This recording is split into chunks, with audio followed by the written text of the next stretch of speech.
What's going on today, YouTube? You're probably freaking out, wondering what you're looking at.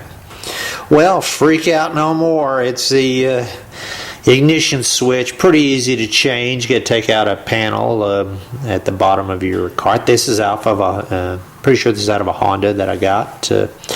But this is, if some mechanic tells you that your ignition switch is going bad, well, here it is. That just plugs into the plug underneath the dash, and this is it.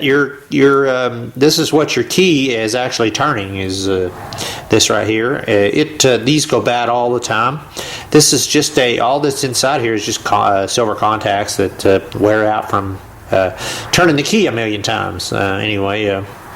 Sometimes this goes, more than sometimes this goes bad. If you're in your car and you turn your car on and it shuts off really quickly and kind of oddly, this is what's gone wrong 99.9% of the time. And if it keeps doing it, this is it. I've had to go home with my hand turn. I've had to drive a Honda home one time with my key turned just a certain amount because that's what happens. This goes bad. That's what goes wrong. The ignition switch. What's interesting about this one is I got this out of a salvage yard, and someone has rigged this one. It wasn't me. This is your hot wire. This is the wire this is the 12 volts that gets sent to your starter, and someone has just rigged a wire. And they've just bypassed this ignition switch contact to where they know that this gets 12 volts. So they just put this right to the starter, right to that little tab that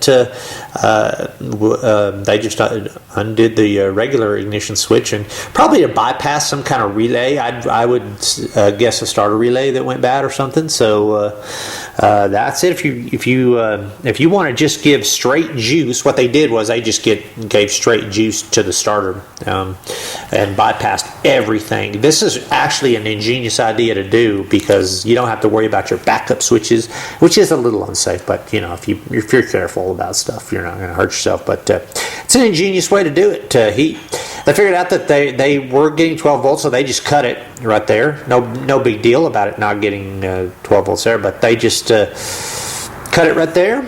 Can't breathe again today. Man, allergies. Whew.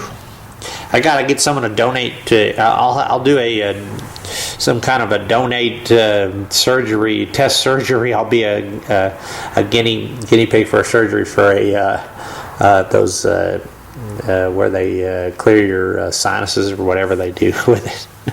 Anybody wants to donate it, I'm in for it. Yeah, sure.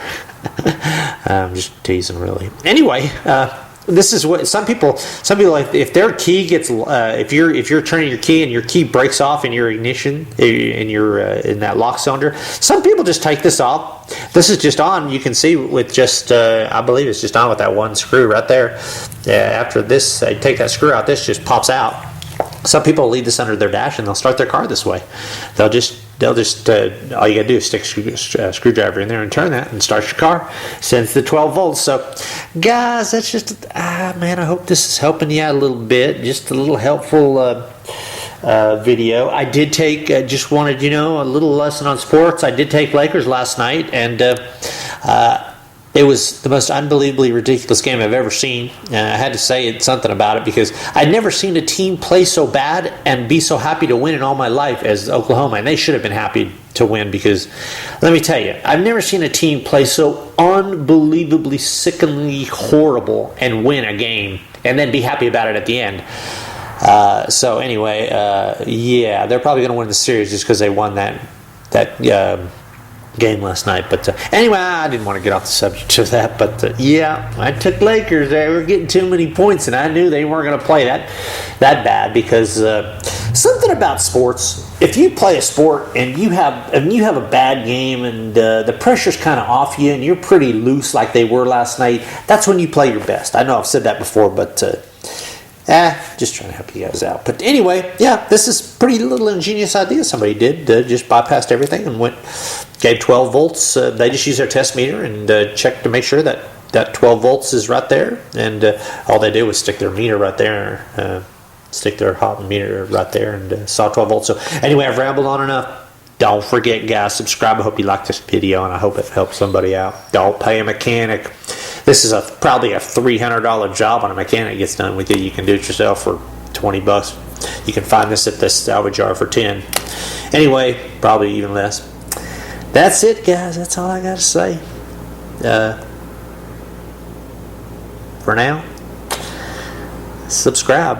Signing off.